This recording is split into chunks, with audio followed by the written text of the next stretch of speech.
Emmanuel Macron نے بھی دی ہے آفر ایران کو کہ آپ اگر گارنٹی دے دیتے ہیں کوئی کہ آپ بعد میں اپنے جو نیوکلیر پروگرام ہے اسے صرف آپ سویلین مقاصد کے لیے رکھیں گے تو پھر بھی بات آگے بڑھ سکتی ہے. تو احمد حسن العربی صاحب یہ بتائیں کہ اس میں لگ رہا ہے کہ آپ کو ایران آ جائے گا مذاکرات کی طرف, جو ایک گارنٹر پھر اس میں کون ہوگا, چونکہ گارنٹی کی بات بھی کی جا رہی ہے کہ گارنٹی دینی ہے کسی نہ کسی نے کہ ایران جو ہے وہ جوہری پروگرام جو ہے اسے دفاعی مقاصد کے لیے نہیں آگے لے کے جائے گا, وہ صرف سویلین مقاصد کے لیے اسے رکھے گا.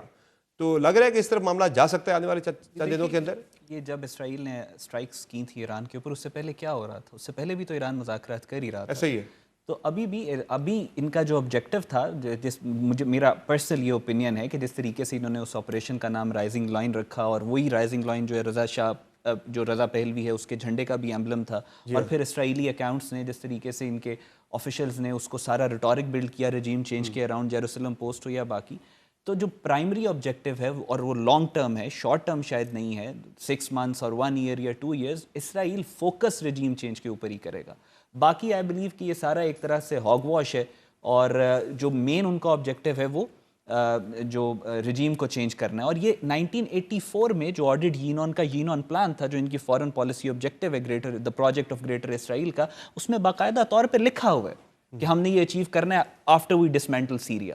سو وہ پلان تو اپنا اسی کے اکارڈنگ لے کے چل رہے ہیں. جہاں تک رجیم چینج بھی اس میں جو رضا پہلوی ٹو ان کا آنا بھی تو ایک بڑا چیلنج ہے, بہت بڑا. تو پھر کس کو لائیں گے؟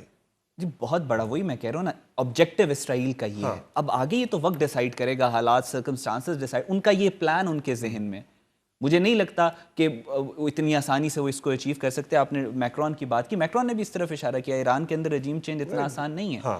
ٹھیک ہے, لیکن ان کے ذہن میں تو یہی آبجیکٹیو ہے نا, ان کے ذہن میں یہ کہ ہم نے رجیم چینج کرنا ہے, ان کے ذہن میں یہ کہ ہم نے گریٹر اسرائیل بنانا ہے. سو ان کا پلان یہی ہے. باقی جہاں تک نیگوسیشنز کی بات ہے, I think Iran comfortably negotiate کرے گا. باقی اگر کوئی بالکل ان ریزنیبل ان جسٹ باتیں نہ ہو, Iran will be okay with negotiations. ظاہر ہے ایران سے تو ایک ہی گارنٹی جو ہے ان کے نیوکلیر پروگرام کے بارے سے مانگی جا رہی ہے, باقی تو کوئی بڑی چیز نہیں ہے ایران سے جو اس وقت ڈیمانڈ کی جا رہی ہے. دیکھیں نا, پہلے بھی یہی تھا نا کہ ایران کے ساتھ نیگوسیشنز ہو رہی تھی, نیگوسیشنز کامیاب ہو رہی تھی یا بہتر ہو رہی تھی, تبھی تو انہوں نے نیگوشیٹنگ ٹیم کے ہیڈ کو شہید کروایا. سو اب وہ ڈیپینڈ کرتا ہے کہ اب نئی سیٹ آف ڈیمانڈز کیا ہیں. ابھی تو کچھ چیزیں اس طرح سے آفیشیلی پبلک نہیں ہوئی, وہ ڈیمانڈز کیا ہیں, ان کے اوپر گارنٹیز کیا مانگ رہے ہیں, کیونکہ اسرائیل کو یہ لگ رہا ہے کہ ان سٹرائکس کے بعد اب ایکویشن چینج ہو گئی ہے. ٹھیک ہے, لیکن ایران کہتا ہے کہ ہم نے ریٹیلیٹ بھی کیا, ہم نے اسرائیل کے اربن سینٹرز کو ٹارگٹ کیا جو ان کی ویکنیس تھی. 92% ان کی پاپولیشن اربن سینٹرز میں رہتی ہے. سو ابھی جب ڈیمانڈز آئیں گی, نیگوسیشنز دوبارہ سے رن اپ میں آئیں گی, تو پھر پتہ چلے گا نیگوسیشنز کس طرح جا رہی ہیں. لیکن ایز اے اسٹینڈرڈ رول جو ہے وہ یہ کہ ایران نیگوسیشنز نہیں کرنا چاہتا, اور یہ وہ ایسا نہیں ہوگا. ایران از اے کمفرٹیبل, ایران تو کہہ رہا ہے کہ جنگ روکیں, حملہ آپ روکیں, پھر ہم بات چیت شروع کر دیں گے. ہم پہلے بھی بات چیت کر رہے تھے, ہم پھر بات چیت کریں گے. تو ایران تو کمفرٹیبل ہے. تو کیا لگ رہا ہے آپ کو جوہر سلیم صاحب, یہ حملہ رک کر ہی ایران جو ہے وہ بات چیت کی طرف آئے گا, جو ایران ابھی تک ایک شرط پہ ڈٹا ہوا ہے کہ حملے آپ روکیں ہم بات چیت کی طرف آ جائیں گے, یا آپ کو لگ رہا ہے کہ یہ ایران جو ہے وہ مجبور ہو کے آئے گا مذاکرات کی طرف؟ دیکھیے, ایران نے تو پہلی بات کی کہ یہ والی شرط تو ختم کر دی ہے ایران نے. یہ شرط کچھ دن پہلے تک تھی, لیکن اس کے بعد پھر انہوں نے اب تو مذاکرات جوائن کر لیے ہیں. جب ہم بات کر رہے ہیں تو مذاکرات آلریڈی ہو رہے ہیں. اچھا, اب جو حسن صاحب نے بات کی ہے تو میں تھوڑا سا اس کا بھی بتا دیتا ہوں کہ مذاکرات میں کیا ہیں, متنازع امور ہیں کیا. اس میں کوئی ایسی نئی بات نہیں ہوگی, بڑی سمپل سی بات ہے. اس میں ایران کو پہلے یہ کہہ رہے تھے کہ جی ٹھیک ہے, ہم اب 3.5% تک جو ہے نا یورینیم کو افزودہ کر سکتے ہیں. تو اب اس میں مسئلہ صرف یہ ہوتا ہے کہ جب آپ نے 3.5% تک اس کو افزودہ کرنا ہوتا ہے, جو کہ سویلین اس کی یوزز کے لیے آپ کو چاہیے ہوتا ہے, مثلاً اگر آپ نے بجلی بنانی ہے یا کوئی اور اس کے استعمال کرنے, تو اب مسئلہ یہ کہ وہ کرنا تو آپ نے سینٹریفیوجز کے تھرو ہی ہے.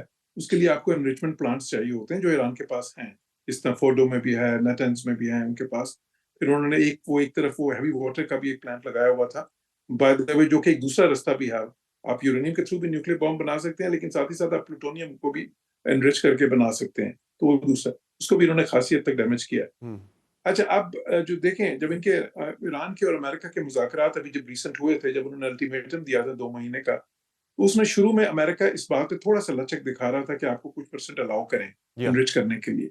لیکن بعد کے راؤنڈز میں امریکہ نے پوزیشن چینج کی اور کہا کہ 0% انرچمنٹ. ٹھیک ہے, اب یورپینز جو مذاکرات ہوں گے اس میں ان کو یہی کہیں گے کہ جی آپ کو یورینیم انرچ کرنے کی نہیں, وہ بالکل بھی اجازت نہیں ملے گی. تو اگر وہ ایران کو نہیں ملتی یورینیم انرچ کرنے کی تو پھر وہ چانسز ختم ہو جاتے ہیں کہ وہ کسی وقت بھی بامبس کی طرف آ سکتے ہیں. کیوں ہوتا یہ جب آپ 3.5 کر رہے ہوں تو آپ اس سے زیادہ بھی کر سکتے ہیں, آپ 60 تک بھی جا سکتے ہیں, اور 60 کے بعد 90 جو ہوتا ہے جو کہ پھر ویپن گریڈ یورینیم انرچمنٹ ہے وہ بہت ہی آسان ہوتا ہے. اس کے بعد نا اس کے بعد صرف ایون 3.5 سے 60% تک بھی آپ کو صرف وقت ہی درکار ہوتا ہے. ٹیکنالوجی سیم ہے, اس کا پروسیس بھی سیم ہے. تو اس وقت میں سمجھتا ہوں بڑا کلیئرلی کہ ایران ایک جو ہے نا, دیکھیں اس وقت جو نیگوشیٹ کرے گا وہ بالکل مختلف پوزیشن میں کرے گا جس جو وہ پہلے کرتا تھا. اب وہ نیگوشیٹ کرے گا ایک پوزیشن آف ویکنس سے. تو یہ اور یہ جو سی چیز بالکل کلیئر ہے کہ ایران جو ہے نا پہلے جو انہوں نے اپنا وہ ان کا تھا موقف کہ ہم جب تک مذاکرات نہیں آئیں گے, آپ جب تک یہ بامبنگ بند نہیں کریں گے, یہ سارا یہ جو ہے وہاں اسٹرائکس, وہ اس سے ایران اس موقف سے ہٹ گیا آلریڈی پیچھے. مذاکرات پہ وہ تیار ہیں. اب اصل چیز یہ ہے کہ کیا ان کو یورینیم کی انریچمنٹ الاؤ کی جاتی ہے کسی حد تک یا نہیں, یہ ہے. اور میرا یہ اندازہ ہے کہ ان مذاکرات میں ایران کو جو پہلے وہ آفرز ہوتی تھیں وہ اب ان کو نہیں ملے گی بالکل.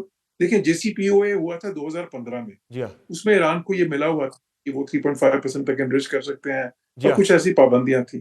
اچھا اب پھر جو گارنٹر کی بات, لاسٹ بات میں اس پہ کر دوں, جہاں تک گارنٹر کی اس میں بات ہوتی ہے تو گارنٹر کی اتنی ضرورت نہیں ہوتی اس میں, کیونکہ جب لیٹس سے کہ ایران اگر یہ پابندیاں مان لیتا ہے, ٹھیک ہے, تو پھر اس کے بعد یہ پھر ایران کے اور جو انٹرنیشنل اٹامک انرجی ایجنسی ہے اس کے بیچ میں ہوگا. اس کے انسپیکٹرز آئیں گے اور ریگولرلی آ کے وہ ساری چیکنگ وہ انسپیکشنز کر سکیں گے. تو اس میں پھر ان کو ایک پورا رجیم بنانا پڑتا ہے کہ اتنی دیر میں آپ آئیں گے. چلیں آپ کا پوائنٹ آ گیا سر. احمد حسن صاحب یہ بتائیں کہ پاکستان کا رول ظاہر ہے ایک سینٹر سٹیج پہ پاکستان سے پورے ورلڈ کی اگر آپ دیکھیں صورتحال, ایک طرف مڈل ایسٹ کے کانفلکٹ کے اندر بھی پاکستان کی بڑی ایک اہم پوزیشن نظر آ رہی ہے. آج بھی آرمی چیف جو ہے وہ پہنچے ہیں امریکہ سے سیدھے ترکی پہنچے ہیں جہاں ان کی ترک صدر سے ملاقات ہوئی ہے, اور انڈیا والے تنازع میں بھی آپ نے دیکھا کہ پاکستان نے کتنی بڑی کامیابی حاصل کی. تو یہ بتائیں کہ پاکستان کا اس میں کیا رول ہو سکتا ہے؟ کچھ اس طرح کی باتیں بھی چل رہی ہیں کہ شاید فیلڈ مارشل کا اور وزیر اعظم کا کوئی دورہ بھی تہران کا ہو سکتا ہے آنے والے چند دنوں کے اندر. جی دیکھیں, پاکستان کا رول جیسے میں نے آپ کو بتایا, پہلگام کے بعد سے پاکستان نے دنیا کے سامنے ایک نیا ماڈل پریزنٹ کیا کہ آپ وار مونگرز کو کس طریقے سے ڈیل کر سکتے ہیں. اور پاکستان کا اور انڈیا جو پاکستان کے ایگریسر ہے, اور اسرائیل جو ہے جو مڈل ایسٹرن ایگریسر ہے, ان کی آپس میں الائنس بھی بہت اسٹرانگ ہے. انڈیا اور اسرائیل کا نیکسس بھی بہت پرانا ہے. پاکستان ٹیکنیکلی اگر آپ دیکھا جائے تو پورے مسلم ورلڈ میں جو ایسٹرن فلینک ہے اس کو گارڈ کر رہا ہے, اور جو ویسٹرن فلینک ہے جس سے اسرائیل کو گارڈ کرنا تھا وہ باقی پورے مسلم ورلڈ کا اس میں وہ رول پلے کر رہے ہیں اسرائیل کو روک کے رکھنے میں یا اس کے ایکسپینشنزم کو روک کے رکھنے میں. سو سارے کانٹیکس میں پاکستان کا اسپیشلی ابھی آپ نے ریسنٹلی دیکھا کہ ابھی وہ انڈینز بھی یہ بات کر رہے ہیں, انڈینز خود یہ بات کر رہے ہیں کہ جب ٹرمپ نے پریزیڈنٹ ٹرمپ نے ٹویٹ کیا کہ ایران کو تہران کو ویکیٹ کر دیں, اور ہم بڑا وار مونگرنگ قسم کا وہ ٹویٹ تھا. پھر اس کے بعد جب ان کی ملاقات ہوئی جنرل عاصم منیر کے ساتھ تو انڈینز نے اس بات کو کافی ان کو آگ بھی لگی اس سے کہ 24 گھنٹے کے اندر پریزیڈنٹ ٹرمپ نے کہا کہ اب میں مذاکرات موقف ان کا بدل گیا. موقف ان کا الجزیرہ نے بھی یہ اس پہ اپنا انالیسس دیا ہے کہ ان کی ملاقات سے کافی فرق پڑا ہے, کافی فرق پڑا ہے. موقف تبدیل کرنے میں کافی مدد. تو ظاہر ہے پاکستان دیکھیں جب ایک ملک as a strategic stabiliser, regional stabiliser کے طور پہ سامنے آتا ہے تو وہ کچھ کہے یا نہ کہے, دا میئر پریزنس آف پاکستان اس سارے کانٹیکسٹ کے اندر وہی اس خطے کے اندر ایک امن اور پیس کی ایک آواز ہے, ایک سے and it's a very powerful voice. تو ظاہر ہے پاکستان کا جو Pakistan has emerged as one of the most prominent most powerful countries in the region. Pakistan کا تو رول ہوگا امن کے لیے, اور پاکستان مینٹین کرتا ہے یہ بات. انڈیا والے کانٹیکس میں بھی ہم نے دکھایا کہ ہم پیسفل ہیں, اور مڈل ایسٹ کے اندر امن آئے تو پاکستان ڈائریکٹ بینیفیشری ہوگا. تو پاکستان ظاہر ہے امن کے لیے کوشش کرے. جی جارج سلیم صاحب, آپ کی رائے میں پاکستان پریکٹیکلی کیا کر سکتا ہے اس سارے تنازع کے اندر؟ ویسے تو پاکستان سینٹر اسٹیج پہ دکھائی دے رہا ہے, اور جو بات ہم نے پہلے بھی کی کہ امریکی صدر ڈونلڈ ٹرمپ کو بھی اپنی جو ان کی رائے تھی, اپنا موقف تھا, وہ بدلنا پڑا اس جنگ میں شامل ہونے کے حوالے سے. اور یہ رپورٹ ہوا بڑا وائڈلی کہ جنرل عاصم منیر کی ملاقات کے بعد انہوں نے اپنا موقف جو ہے وہ تبدیل کیا. تو اب بھی جو ہے آگے کے حوالے سے آپ دیکھ رہے ہیں کہ جو فیلڈ مارشل ہیں وہ اس وقت موجود ہیں, وہ ترکیہ پہنچے ہیں آج. تو کیا دیکھ رہے ہیں آپ پاکستان کا رول؟ پاکستان کس طرح سے امن کے لیے اس میں کارگر ثابت ہو سکتا ہے سارے اس تنازع کے اندر؟ دیکھیں پاکستان کا ایک ظاہر ہے کہ اس خطے میں جس طرح حسن صاحب نے بھی کہا, پاکستان کا ایک ویٹ ہے, اسٹریٹجک ویٹ ہے. ایک پاکستان ایک نیوکلیر پاور ہے, اور ابھی ہم نے انڈیا کے خلاف اپنی ڈیٹرنس جس طرح سے شو کی ہے, اور